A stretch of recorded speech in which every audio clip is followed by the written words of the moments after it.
Halo guys. Assalamualaikum warahmatullahi wabarakatuh. Kami dari kelompok 4 akan melakukan sosial eksperimen, akan menanyakan kepada mahasiswa-mahasiswa UPI tentang pengelolaan tenaga pendidik dan kependidikan. Bagaimana nih Mi? Ya, bagaimana ya tanggapan dari para mahasiswa UPI ini? Ayo kita ikuti. Let's go. Halo Kang. Ya, Kang boleh minta waktunya sebentar nggak? boleh. Oke, jadi gini Kang, saya mau nanya-nanya tentang kependidikan. Menurut Akang, kependidikan itu apa? Nah, pendidikan adalah program akselerasi seperangkat kegiatan pendidikan yang diatur. Sedemikian pula, nah yang diatur tuh maksudnya tidak terbiasa. Jadi diatur dengan waktu. Kan jadwalnya pagi kan Oh, pagi iya, masuk iya. pagi gitu. Terus masuk siang. Oh iya begitu. Iya. Makasih ya Kang atas jawabannya. Maaf ya Kak, mengganggu waktunya. Saya di sini mau bertanya mengenai pendidikan. Menurut Kakak, pendidik itu apa sih? Pendidik itu merupakan tenaga profesional yang merancang dan menjalankan proses pendidikan. Terima kasih Kak. Iya, sama-sama. Oke, sebelumnya mohon maaf mengganggu waktunya. Saya ada beberapa pertanyaan mengenai pengelolaan pendidikan dan tenaga pendidik. Mungkin untuk pertanyaan pertama, menurut Teteh, apa sih kependidikan dan tenaga pendidik itu sendiri? Pendidikan menurut aku sih menurut aku proses pengembangan perilaku, sikap ataupun keterampilan kita untuk mengembangkan skill yang berguna dalam segala aspek kehidupan. Untuk pertanyaan kedua, apakah punya role model dalam hal pendidikan? Role model agak bingung ya, tapi mungkin melalui sejarah role model buat aku itu bapak pendidikan kita, Bapak Ki Hajar Dewantara. Terima kasih Teh waktunya. Selamat sore Kang. Boleh tahu namanya siapa? Nama saya Syariful. Perkenalkan, nama saya Revaldi dari mahasiswa semester 4. Saya mau nanya nih Kang tentang kasus bullying sebagai akan calon pendidik. Oke. Kasus bullying yang ada di Indonesia itu mungkin beragam juga, entah itu bullying verbal ataupun fisik. Dan hal itu sama-sama akan merugikan suatu individu ataupun murid dari yang bisa kita sebut dengan korban. Korban itu kan mengalami entah itu ketakutan yang berlebih atau kurangnya rasa kepercayaan diri. Dan bullying itu seharusnya udah gak zaman ya, di zaman saat ini itu dimana suatu tingkat pendidikan tuh udah semakin meningkat gitu kan ya. Minta solusinya dong. Akang punya solusi nggak buat bullying yang ada di Indonesia ini? Mungkin untuk solusi, sepemahaman saya sendiri saja, untuk solusi dari bullying itu tuh dari seorang pendidik harus lebih memperhatikan muridnya, dimana saat seorang murid itu merasa terancam ataupun merasa tidak enak dengan suatu hal, maka si pendidik itu harus segera menanggapinya, jangan acuh tak acuh gitu kan. Untuk kualitas pendidikan di Indonesia itu gimana sih?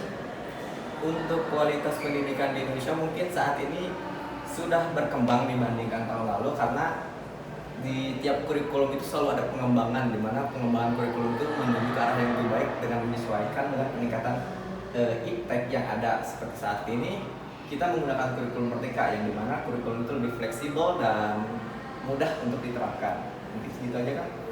Siap-siap. Terima kasih Kang. Ya siap. Semangat kan? Ya. Baik, selamat siang Pak Fahmi. Iya. Kami dari mahasiswa Petoir ingin mewawancari Bapak mengenai mata kuliah pengelolaan pendidikan. Soal pertama, sebagai dosen di Universitas Pendidikan Indonesia, apa sih tujuan Bapak sebagai tenaga kependidikan?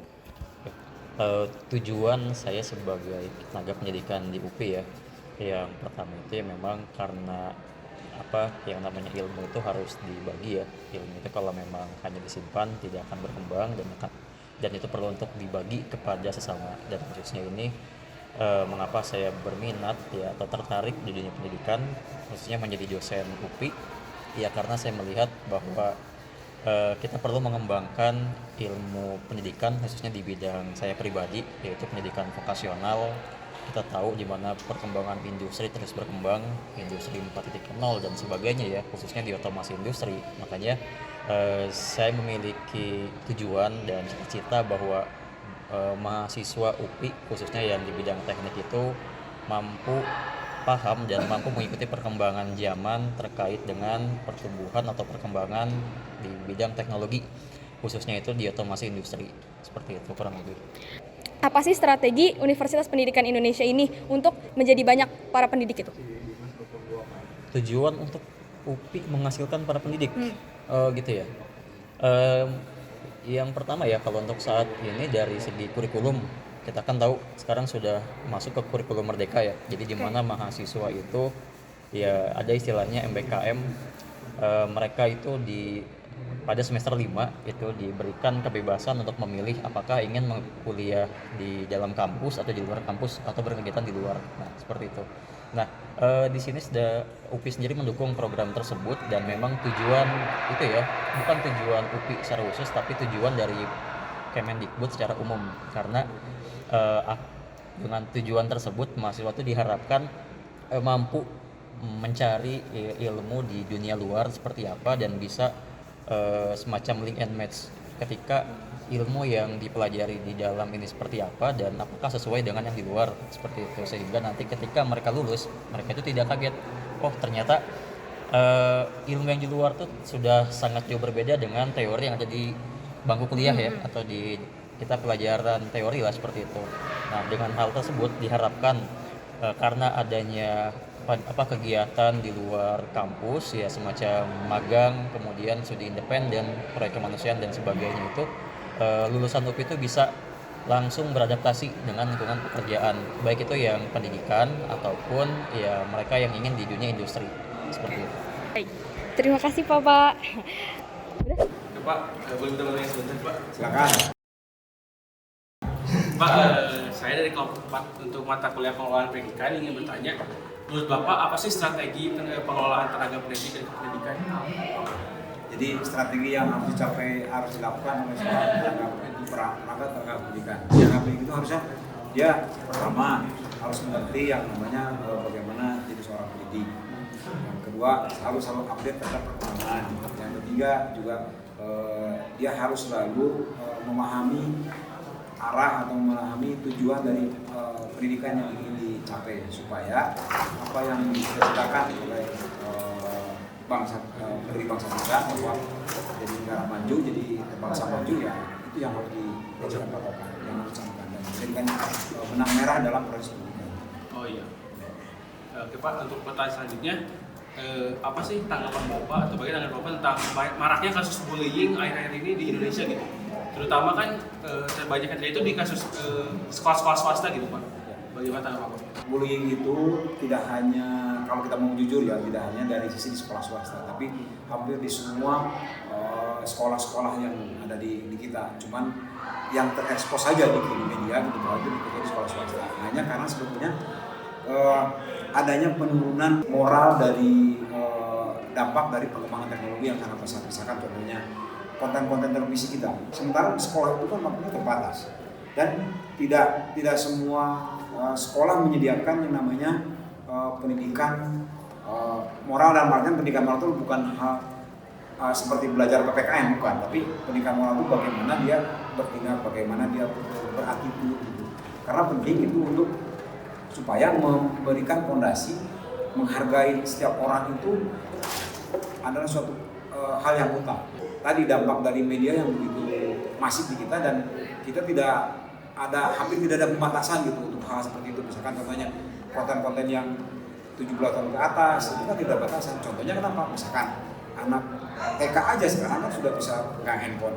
Siapa yang bisa mengendalikan apa yang dia saksikan, apa yang dia konsumsi tiap hari, dan itu akan berdampak terhadap jiwa dan terhadap moral dan terhadap kebiasaan dan terhadap psikologisnya dia dalam bergaul.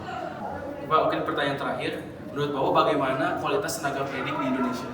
Nah, kalau kualitas tenaga pendidik Indonesia sebetulnya kalau lihat dari sisi pendapat secara umum gitu ya, sudah lumayan bagus. Hanya kan tadi masih banyak aspek-aspek yang perlu disesuaikan. Misalkan contohnya kurikulum itu harus dijadikan sebagai fondasi dalam melaksanakan proses pembelajaran. Karena apa? Dengan kurikulum itu kan sudah jelas prosesnya dari mulai tahapan-tahapannya, dan kita bisa mengekstraksi tujuan dari misalkan pendidikan menengahnya kita mau kemana sih, pendidikan tingkat tinggi itu kemana sih kita. Udah Pak, ini segitu aja dari saya. Halo guys, jadi hari ini kita sudah melakukan wawancara dengan para mahasiswa. Bagaimana menurut kalian? Nah, ternyata sudah banyak mahasiswa UPI yang mengetahui apa itu pengelolaan tenaga pendidik dan kependidikan. Tidak hanya itu, kita juga sudah mewawancarai beberapa tenaga kependidikan, diantaranya dosen-dosen yang profesional.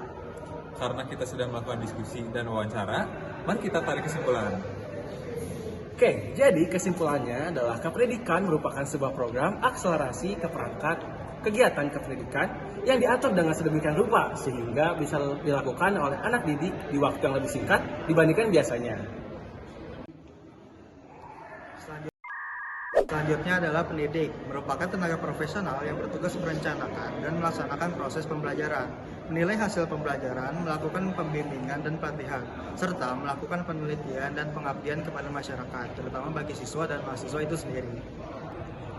Nah, selanjutnya ada strategi pengelolaan tenaga pendidik dan kependidikan. Yang pertama, ada analisis kebutuhan. Lakukan analisis menyeluruh terhadap kebutuhan pendidikan institusi, baik dari segi kurikulum, infrastruktur, maupun sumber daya manusia. Dan yang kedua, rekrutmen dan seleksi. Implementasikan proses rekrutmen dan seleksi tenaga pendidik dengan teliti. Dan yang ketiga, pelatihan dan pengembangan. Berikan pelatihan dan pengembangan yang berkelanjutan kepada tenaga pendidik. Yang keempat, ada pengelolaan kinerja. Terapkan sistem pengelolaan kinerja yang jelas dan terukur bagi pendidik. Kelima, pemberian dukungan. Berikan dukungan yang memadai kepada tenaga pendidik dalam menghadapi tantangan yang muncul dalam proses pembelajaran. Dan yang keenam, ada penghargaan dan intensif. Berikan penghargaan dan insentif bagi tenaga pendidik yang telah memberikan kontribusi terhadap peningkatan kualitas pendidikan. Dan yang terakhir, ada evaluasi dan pemantauan.